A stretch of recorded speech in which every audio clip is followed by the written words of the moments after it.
ready to start eating healthy. Yeah. All right. Well, I guess we'll go ahead and get started. So first of all, we're going to go over the reading a nutrition label a little bit. Is this something that you usually look at when you're at the grocery store? I try. It's kind of difficult to understand. I think I know what I'm looking at, but if you can explain it to me next time I go to the grocery store, make my shopping a whole lot easier. Okay. Sounds good. Okay, so we're going to start up here at the top, and the first thing we're going to look at is the serving size and the serving per container. So in this case, the serving size is half a cup, and then the servings per container is 13. So in order to get any of the calories, fats, any of that, you've got to keep in mind that for the total package that there's 13. So you're going to multiply that. So, 13 multiplied by the half cup, and then you'll get your full amount of the product. Gotcha. So anyway, then we want to look at the calories and the calories from the fat. The reason that's important and the reason that they show this is because it helps consumers meet the dietary guidelines that are recommended, that people get no more than 30% of their calories from the fat. Okay, and then next we're going to look at just the breakdown of fats here. It shows the saturated fat and the trans fat. And the reason for that is the trans fat is what you want to stay away from. It's one of the bad fats. So the next thing we're going to talk about is the total carbohydrates. And there's two categories in this, the sugars and the dietary fiber. And the reason these are important is because dietary fiber is actually really good, especially if you are pre-diabetic. And I'll kind of explain to you later about why that's so good for you, but in this one it's 15%, so that's really good. And then the sugars is important because you don't want to get too many sugars throughout the day. Another thing that you want to look at in the ingredients list is sometimes it doesn't always say sugar. It'll say fructose or glucose, or it could say high fructose corn syrup. Those are all sugars. They're just called a different name. So, and I'll actually give you a list of some of those, so you can take that home with you and you'll know. Let's see. Then next we're going to look at protein. Protein is an essential part of the diet, and it's something that you want to get a protein that's lower in fat. You compare the products for that also. Such as peanut butter. Well, peanut butter is actually high in fat, okay, so. Never mind. But it's all, you can still have peanut butter, just not all the time. So when we go on the grocery store tour, I'll show you some lean meats that would be good to buy. Okay, then next we're going to look at the percent daily values. And this is on every label in the grocery store. Really the only thing that wouldn't have it is if it was something in the produce section, because they don't have a label. But this is something that they have to have on here. So the reason that they do it is that it shows you, based on a 2,000 calorie diet, it shows you the values. This has some of the maximums, such as the fat, the 65 grams or less, and then some of the minimums are carbohydrates. The 300 grams or more is what you want to get. This is actually based on a 2,000 calorie diet. So for somebody that's pre-diabetes, we actually recommend a 1,500 calorie diet. So in that case, you're going to actually base it on 75% for each nutrient instead of 100%. So that's really it for the nutrition label. Do you have any questions? No, so far. Understanding. Okay, good. So the next thing we're going to talk about is the meal planning and the plate method. And a meal complete with a side of fruit and a cup of fat-free milk typically provides about 425 calories, 55 to 60 grams of carbohydrates, 35 grams of protein, and 10 grams of fat. So if you look at this diagram here, it kind of shows you the plate method. And so if you fill half of your plate with non-starchy vegetables and then a fourth of your plate with lean meat or another high-protein food such as beans, then you fill a fourth of your plate with a starchy vegetable or a whole grain serving, and then you want to include a serving of fruit or a dairy. Sometimes you can do both, and this of course will depend on what your budget allows as far as calories. So we're going to look at some healthy eating tips for prediabetes. And two of the main things here are fiber and reducing fats. So So the reason we look at fiber is because it slows digestion to help you feel fuller longer, and it slows the rate carbohydrates are absorbed into your bloodstream. It also helps reduce cholesterol by binding to the cholesterol in your digestive tract and getting rid of it. So that's why fiber is important, and we'll look at some more items at the grocery store, but basically you're looking for whole grains, fruits, vegetables, and beans, like kidney and black beans. Okay, next we're going to look at reducing fats. And the reason you want to do this is because a high-fat meal can cause insulin resistance, and it's keeping your blood glucose higher for a long period of time. So ways to decrease the fat are buying lean cuts of meat, trimming the fat or removing skin, ways of cooking, baking, roasting, broiling, barbecuing. Those are all better than frying.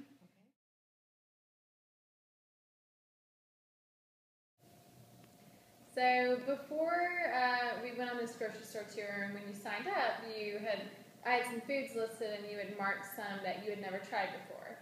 So I went ahead and got some of these foods for you, and we're going to try them today. Let's see what you think. Yay! Okay. So the first one we're going to try is actually a quinoa salad, and this is this grain. It's a whole grain. And it also has some vegetables in here, some zucchini. It looks like it has some chickpeas, which are high in protein. So let's try this. Looks very tasty.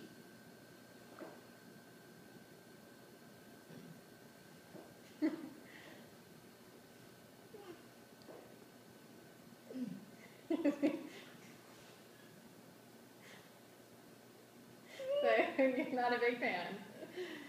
It's one of those you have to acquire taste. Acquire taste? Yes. Okay. Well, not bad though. Yeah.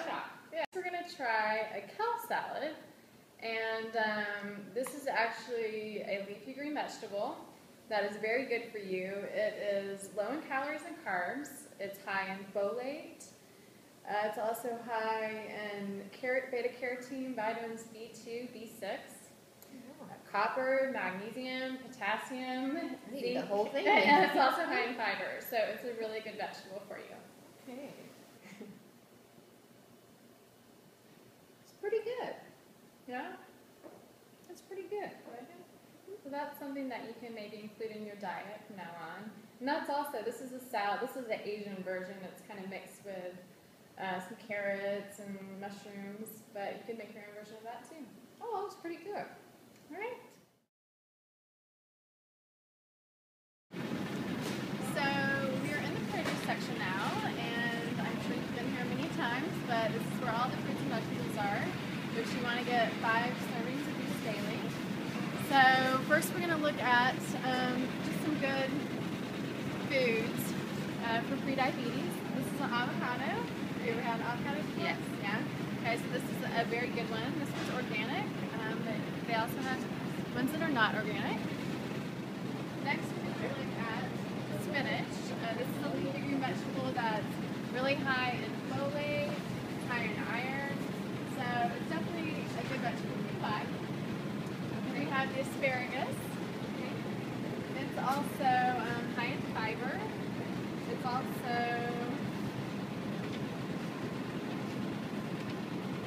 high in folate and vitamin C. Okay, and then also the broccoli right here. Love broccoli. This is also a high in fiber item and high in vitamin C. Okay. So next we're going to look at some fruits, and grapefruit, this is a great one. Actually, any of the citrus fruits are, but grapefruit is very high in vitamin C, and it actually helps decrease LDL and triglyceride levels. So that's a great one to buy. Then the apples. Apples, you know, you've heard the doctor, 1 a day. Apples are very high in fiber, so it's something to keep your fiber up. Okay. I love apples. And it's also packed with vitamin C as well. Okay. Next, we're going to go and look at some of the berries over here. Okay. Okay, so these are strawberries, raspberries, and blueberries, and these are all great fruits. The raspberries and strawberries have lots of antioxidants, fiber, and vitamin C. Okay. And blueberry is one of the #1 fruits to get it because it has fiber, vitamin C, flavonoids, so it's great. So now we're in the bread and the pasta section, and so we're going to talk about some whole grains. And so the first thing that you want to look at when you're looking for whole grains is, if it is a whole grain, usually it has a stamp on it by the Whole Grains Council. Okay. And so it's telling you that it's a whole grain. It has 22 grams or more per serving. Okay. If it does not have that, then the thing you would look at next would be the ingredients. So you're looking for, if whole wheat flour is the first ingredient, then that means it is 100% whole wheat product. If it had something like, if it just said wheat flour or oat flour, organic flour, something like that, then it may actually not be a whole wheat product. Okay. So this one, for example, says made with 100% durum wheat. So it's durum wheat, which is actually not a whole grain product. Okay. So you'll also see it doesn't have a stamp on here saying that it is a whole grain product. Okay. So now we're going to look at some lean meats that are good to incorporate into your diet. And this is chicken. Chicken is a very good source of protein. It's low in fat and low in calories. So this is something, we talked a little bit earlier about how to cook these. And there's a few different methods, but sauteing and broiling, pretty much anything but frying is a good way to cook chicken. Ground turkey, this is another one that's good. And one thing that's important about this is if you look at the different colors here, this one is a lot leaner meat. It actually says on it fresh, extra lean. It's 99% fat free. Okay. So this is the better option as opposed to this one. This one actually is still lean. It's 85% lean with 15% fat. So if you look at the label here, it's got quite a bit of fat. I mean, 26% daily value, 17 grams of fat. That's per serving size. So, you know, if you take that 17, multiply it by 4, it actually ends up being quite a bit of fat. Okay, and then next we're going to look at fish. And there's lots of different types of fish. And some of the better ones are salmon. Salmon is very high in omega-3s. So that's a good one.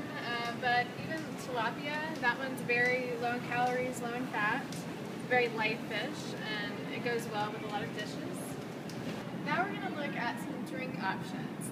And this is an orange juice. It's 100% orange juice.